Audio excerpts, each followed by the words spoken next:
ये video science class 9 chapter 1 का part 13 है और यह लास्ट पार्ट है।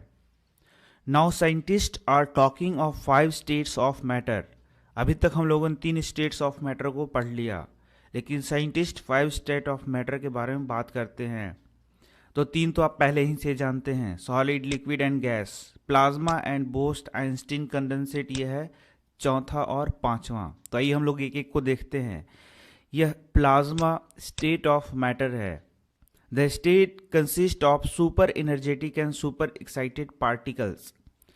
तो ये जो प्लाज्मा स्टेट है, इसमें जो पार्टिकल होते हैं वह सुपर एक्साइटेड और सुपर एनर्जेटिक फॉर्म में होते हैं। तो यहाँ से आप प्रश्न देख लें, प्लाज्मा में पार्टिकल किस स्टेट में होते हैं, किस प्रकार से होते हैं। The state consist of super energetic and super excited particles. तो ये आपको ज़्यादा अभी समझ में नहीं आएगी, आगे के चैप्टर्स आप जैसे ही पढ़ लेंगे एटम, तो आपको यह फिर समझ में आएगा।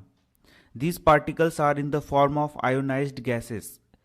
तो इसमें पार्टिकल आयोनाइज्ड गैसेस के रूप में पाए जाते हैं। तो यह आयोनाइजेशन कैसे होता है, यह भी आगे के चैप्टर में आप देखेंगे, तब आपको समझ में आएगा कि प्लाज्मा फॉर्म में पार्टिकल किस प्रकार से होते हैं।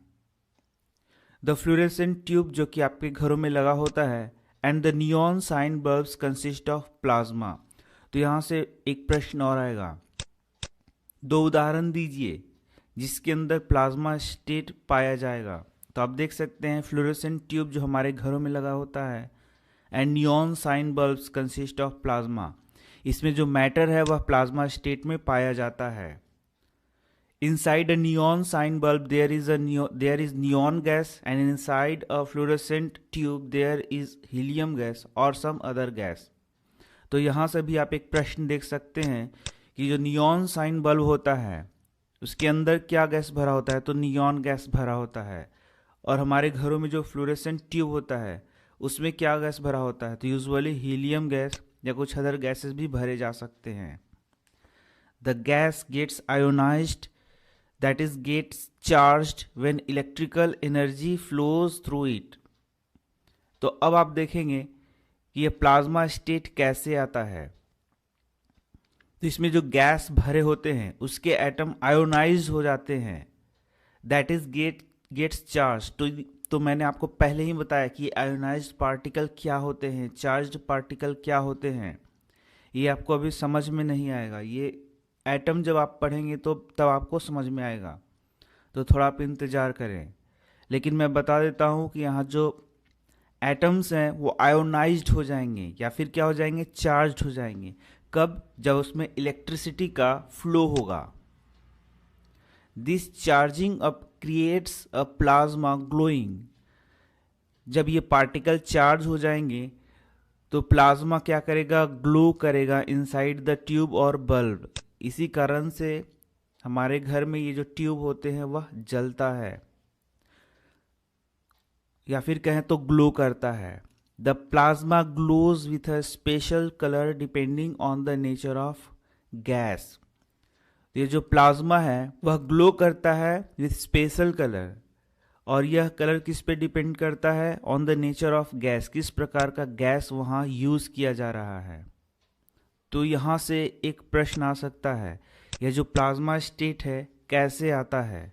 तो आप देख सकते हैं कि जब ये गैसेस आयोनाइज होते हैं तो वे सुपर एक्साइटेड और सुपर एनर्जेटिक पार्टिकल्स के रूप में बदल जाते हैं, और यही स्टेट प्लाज्मा का स्टेट है। The sun and the stars glow because of the presence of plasma in them.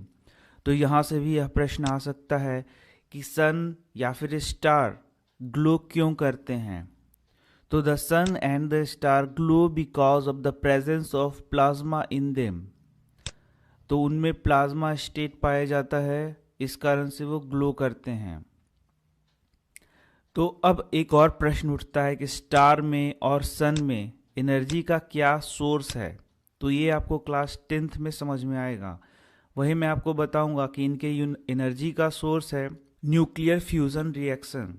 Hydrogen जब आपस में मिलता है तो हीलियम का फॉर्मेशन करता है, और यही इनकी एनर्जी का सोर्स है जो कि आप 10th क्लास में पढ़ेंगे।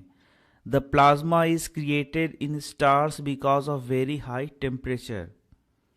तो स्टार में बहुत हाई टेम्परेचर होने के कारण वहाँ पार्टिकल्स कैसे स्टेट में होते हैं, बहुत ही सुपर एनर्जेटिक और सुपर एक्साइटेड स्टेट में होते हैं, या फिर बोले तो प्लाज्मा स्टेट में पाए जाते हैं, क्योंकि वहाँ टेम्परेचर बहुत ज़्यादा है। अब हम आगे देखते हैं। अब हम पढ़ेंगे बोस आइंस्टीन कंडेंसेट के बारे में। इन 1920 Indian physicist Satyendra Nath Bose had done some calculation for the fifth state of matter. Building on his calculation, Albert Einstein predicted a new state of matter. तो आप देख सकते हैं 1920 में इंडियन फिजिसिस्ट सत्येंद्र नाथ बोस ने कुछ कैलकुलेशंस किए थे for fifth state of matter. Building on his calculation, उन्हीं के कैलकुलेशन के आधार पे अल्बर्ट आइंस्टीन ने एक नए स्टेट ऑफ मैटर को प्रेडिक्ट किया था। उन्होंने बोला था कि एक नया स्टेट ऑफ मैटर हो सकता है, द बोस आइंस्टीन कंडेंसेट। और इस नए स्टेट ऑफ मैटर का क्या नाम था? Bose Einstein condensate, BEC।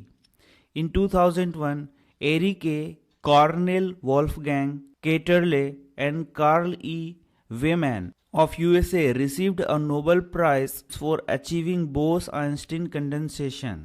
तो आप देख सकते हैं इन वैज्ञानिकों का नाम लिखा हुआ है जिन्हें बोस आइंस्टीन कंडेंसेशन के लिए नोबेल प्राइज मिला। The BEC is formed by cooling a gas off extremely low density. तो आपको यह प्रश्न अब आएगा कि BEC का फॉर्मेशन कैसे होता है। तो लो डेंसिटी के गैस को यदि कूल किया जाए तो BEC प्राप्त होता है, BEC का स्टेट प्राप्त होता है। तो लो डेंसिटी कितना होना चाहिए यह बताया जाता है यहाँ पर। तो लो डेंसिटी कितना होगा यह यहाँ पर बताया गया है, about 100,000 the density of air. तो जो नॉर्मल एयर है उसकी डेंसिटी का लगभग 100,000 भाग इसका डेंसिटी होना चाहिए, इतना कम डेंसिटी होना चाहिए टू सुपर लो।